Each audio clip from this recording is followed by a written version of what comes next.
Next speaker, Amol Khaleji. धन्यवाद अध्यक्ष महोदय। मैं महामहिम राष्ट्रपति जी के अभिभाषण के धन्यवाद प्रस्ताव में बोलने के लिए खड़ा हूं। अध्यक्ष महोदय, महामहिम राष्ट्रपति जी ने एक बहुत ही अच्छी बात अपने अभिभाषण में कही, वो थी राष्ट्र सर्वोपरि। लेकिन राष्ट्र बनता किन चीज़ों से? राष्ट्र न सिर्फ इमारतों से बनता है, न सिर्फ पुलों से बनता है, न सिर्फ बजट के आंकड़ों से बनता है, न इंफ्रास्ट्रक्चर से बनता है। राष्ट्र बनता है उसके देशवासियों से, इंसानों से और उनके दिलों में पनपते देशभक्ति के जज्बे से। और इन देशवासियों की परिस्थिति क्या है? हर देशवासी चाहता है अध्यक्ष महोदय कि वो एक भयमुक्त वातावरण में अपना जीवन व्यतीत करे, लेकिन मेरे चुनाव क्षेत्र में ऐसी परिस्थिति नहीं है। नेशनल वाइल्ड लाइफ सर्वे का अगर हम रिपोर्ट देखें तो उसके अनुसार मेरे चुनाव क्षेत्र में 400 से 500 लेपर्ड्स का अधिवास है। और मेरे चुनाव क्षेत्र में दिन में 3 फेज लाइट नहीं होती, इसलिए रात में खेत को पानी देने के लिए जाना पड़ता है और आए दिन किसी न किसी पर लेपर्ड का हमला होता है। आज तक 18,000 मवेशियों का नुकसान हुआ है। 20 से 25 लोगों ने पिछले साल में अपनी जान गंवाई है। और अभी जुन्नर फॉरेस्ट विभाग ने महाराष्ट्र सरकार को एक प्रस्ताव भेजा है, जो इकलौता सोल्यूशन है वो लेपर्ड रिप्रोडक्शन कंट्रोल का सोल्यूशन है। और इसके लिए मैं नियमित तरीके से मंत्रालय से भी गुजारिश कर रहा हूं और मेरी ये गुजारिश है कि मंत्रालय इस पर संज्ञान ले और लेपर्ड रिप्रोडक्शन कंट्रोल करे और मेरे चुनाव क्षेत्र में दिन में 3 फेज लाइट देने का निर्देश राज्य सरकार को पारित करे। महामहिम राष्ट्रपति जी ने अपने अभिभाषण में गरीबों के लिए मकान की बात की, जो निश्चित ही सराहनीय है। लेकिन मेरे चुनाव क्षेत्र में अध्यक्ष महोदय 1.5 से 2 लाख लोग ऐसे हैं, वो रहते तो पक्के घरों में हैं, लेकिन उनके घर अनऑथोराइज करार दिए जा रहे हैं। और वजह है दिघी एम्यूनिशन डेपो की वजह से लगा हुआ रेड जोन।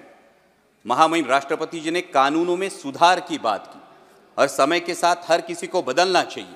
लेकिन रेड जोन की अगर हम बात करें तो जो कानून फॉलो हो रहा है वो 1903 का अंग्रेजों के जमाने का इंडियन डिफेंस एक्ट फॉलो हो रहा है, जिसके तहत रेड जोन की मर्यादा 2000 यार्ड सुनिश्चित की गई है। लेकिन 1970 का जो स्टैक रेगुलेशन है, स्टोरेज टेक्निकल एक्सप्लोजिव कमिटी का जो रेगुलेशन है यूनाइटेड नेशंस का, वो हमारे देश ने अडॉप्ट किया है, जिसके अनुसार 200 से 500 मीटर ही रेड जोन की मर्यादा होनी चाहिए। तो जब हम कानून के सुधार की बात करते हैं तो मेरी सरकार से ये गुजारिश है कि जो कानून हमने अडॉप्ट किया है उस पर अमल किया जाए और 500 मीटर के आगे ये रेड जोन की मर्यादा से देशवासियों को राहत दी जाए। महामहिम राष्ट्रपति जी ने अपने अभिभाषण में एग्रीकल्चर एक्सपोर्ट की बात की और विकसित भारत के जो 4 स्तंभ हैं उन्होंने किसानों का जिक्र भी किया। लेकिन वास्तविकता यह है अध्यक्ष महोदय, पिछले 35-40 दिनों से अनियन के एक्सपोर्ट पर पाबंदी लग चुकी है। और अनियन एक्सपोर्ट पर पाबंदी लगने की वजह से, प्याज के निर्यात पर पाबंदी लगने की वजह से मेरे महाराष्ट्र के प्याज उत्पादक किसानों का 2000 करोड़ रुपयों का नुकसान हुआ है। और इस पाबंदी की वजह से भला हो रहा है पाकिस्तान के किसानों का, क्योंकि मिडिल ईस्ट का मार्केट हो, यूरोप का मार्केट हो, ये पूरा पाकिस्तान अनियन ग्रोअर फार्मर्स के हाथ में चला गया है और पाकिस्तान के किसानों को उनके प्याज का दाम मिल रहा है, लेकिन मेरे किसान को अपना प्याज 8 से 10 रुपए किलो के दाम में बेचना पड़ रहा है। हमने सरकार से सुना था कि पाकिस्तान की कमर तोड़ देंगे, ये तो इस निर्णय की वजह से पाकिस्तान के किसानों को भला हो रहा है, कमर मेरे किसानों की टूट रही है। यहां पे महामहिम राष्ट्रपति जी ने किसानों की आय दुगनी होने की बात की। अध्यक्ष महोदय, मैं कुछ आंकड़े बताना चाहता हूं कि 2013 में डीएपी की एक बैग थी, उसकी कीमत थी 560 रुपए। 2024 में डीएपी की बैग की कीमत है 1100 रुपए। जो लागत की मजदूरी थी प्याज के लिए, उसकी कीमत थी 5000 रुपए, आज लागत की मजदूरी जाती है 11,000 रुपए।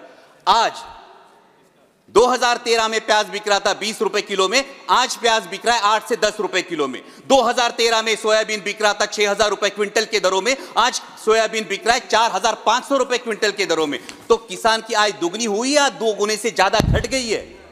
जब हम विकसित भारत का एक स्तंभ किसानों को मानते हैं तो ये मैं कहना चाहूंगा कि जब विकसित भारत की यात्रा होती है, दिल्ली में ठंड बहुत है, किसी को बताना नहीं पड़ता, ठंड बहुत है, हम महसूस करते हैं ठंड बहुत है। तो जब विकसित भारत है तो ये बताना क्यों पड़ता है, मेरा किसान ये महसूस क्यों नहीं कर पाता कि ये विकसित भारत है, मेरी आय दुगनी हुई है? और ये मेरी दरख्वास्त है कि किसानों के बारे में गंभीरतापूर्वक ये विचार किया जाए, क्योंकि अगर उगाने वाला उगाएगा नहीं तो खाने वाला खाएगा क्या, ये सवाल बनता है। अंत में महामहिम राष्ट्रपति जी ने राम मंदिर के निर्माण की बात की। और मर्यादा पुरुषोत्तम प्रभु श्री राम, हमारे राम लल्ला जो विराजमान हुए, उसके लिए मैं समूचे देश का अभिनंदन करता हूं। और उसी के बारे में कुछ पंक्तियां कहकर मैं अपनी वाणी को विराम दूंगा। अध्यक्ष महोदय, जब राम लल्ला की प्राण प्रतिष्ठा की बात आई तो किसी ने कहा बिना कलश के प्राण प्रतिष्ठा कैसे होगी, किसी ने कहा बिना कलश के प्राण प्रतिष्ठा कैसे होगी, किसी ने कहा जब चुनाव ही प्राण हो तो सोचो कौन सी प्रतिष्ठा दांव पे लगी होगी। लोग तो कुछ कहेंगे, लोगों का काम है कहना, आप जन की बात मत सुनना, सिर्फ मन की बात करना। फिर भी खुश थे हम, फिर भी खुश थे हम। 500 साल का सपना जो पूरा हो रहा था, हमारे अंदर का हिंदू भी पूरी तरह से जाग गया था। तो चल पड़े अयोध्या की ओर, राम लल्ला की दर्शन की आस लगाए। चल पड़े अयोध्या की ओर, राम लल्ला के दर्शन की आस लगाए। जो सामने नजारा देखा वो देखकर दंग रह गए। वो 3 मंजिलें, 400 खंबे, 32 सीढ़ियां, जय श्री राम का नारा लगाते हुए हम सीढ़ियां चढ़ने लगे। राम लल्ला से क्या गुहार लगाए ये सोचने लगे। पहली सीढ़ी पर याद आई महंगाई, पहली सीढ़ी पर याद आई महंगाई, दूसरी पर देश में बढ़ती बेरोजगारी, तीसरी पर पत्रकारिता की चरण चुंबकता, चौथी पर सेंट्रल एजेंसीज की संदिग्ध भूमिका। हर सीढ़ी पर कुछ न कुछ याद आ रहा था, हर सीढ़ी पर कुछ न कुछ याद आ रहा था। कहीं 15 लाख का जुमला, कहीं किसानों का आक्रोश था, कहीं महिला कुश्तीगिरों की वेदना थी, कहीं सालाना 2 करोड़ रोजगारों का वादा था, कहीं बढ़ती सांप्रदायिकता थी, तो कहीं चुनिंदा पूंजीपतियों पर मेहरबान हमारी सरकार का चेहरा था। इस वास्तविकता ने झंझोड़ने के बाद, इस वास्तविकता ने झंझोड़ने के बाद भी हम अंधभक्तों की तरह चलते गए।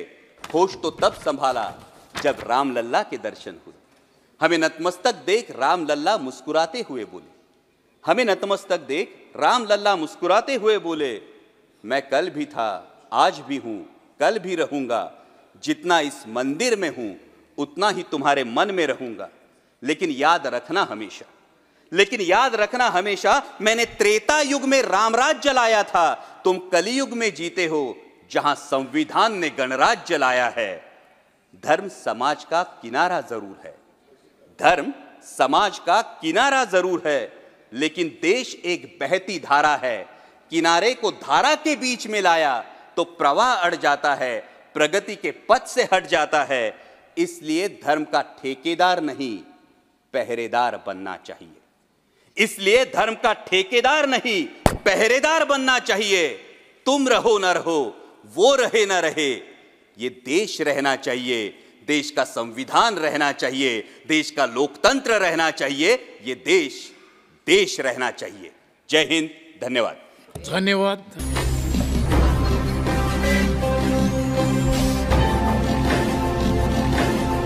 ताज्या घडामोडी आणि नवनवीन माहिती मिळवण्यासाठी समाज दर्पण या YouTube चॅनलला सबस्क्राइब करा आणि बेल आयकॉनवर क्लिक करा।